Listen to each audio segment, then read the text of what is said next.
Around the world, leaders are seeking an answer to the rising tide of violent extremism. Foreign fighters have been traveling to Syria and Iraq to fight with the Islamic State group in what they see as a holy war.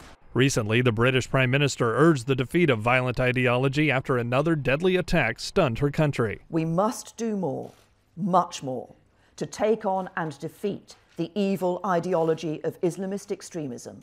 In the United States, radicalization experts try to understand the path to violent extremism and what role the Muslim community can play in stopping terrorism. Most Muslim American leaders are very vocal about the need and the urgency of countering these extremist narratives. Giving this Arabic will allow... Ismail Royer is an American Muslim that fought in armed conflicts for Muslim groups overseas.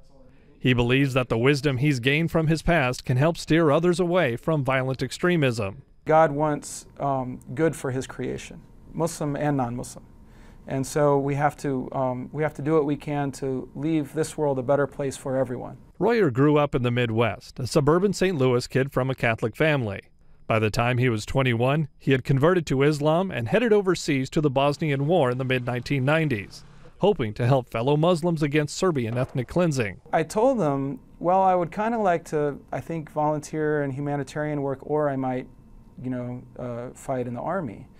Well, they told the bus driver, yeah, this guy wants to fight in the army, but they didn't say anything about the humanitarian thing. For the next several years, Royer moved freely in a pre-9/11 environment, seeking to fight for Islam in hotspots around the world. On returning to the U.S., Royer felt out of place in suburban American life. I just felt like now I like the brakes have been hit on the meaningful time in my life, and I wasn't ready to accept that. After 9/11, he helped his friends get in touch with a militant group in Pakistan. Royer's career as a holy warrior came to an abrupt halt in 2003. We are here today to announce a 41-count indictment against 11 individuals who are charged with conspiracy to train for and participate in a violent jihad overseas. He pleaded guilty to a series of charges and received a 20-year sentence. His incarceration included more than 2 years at the so-called Supermax facility in Florence, Colorado.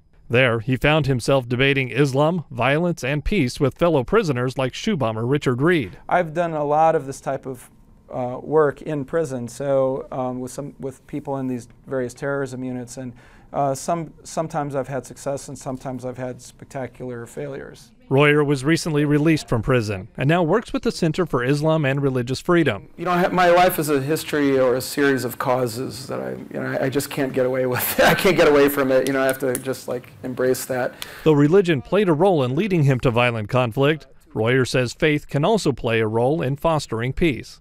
Walter Ratliff, The Associated Press.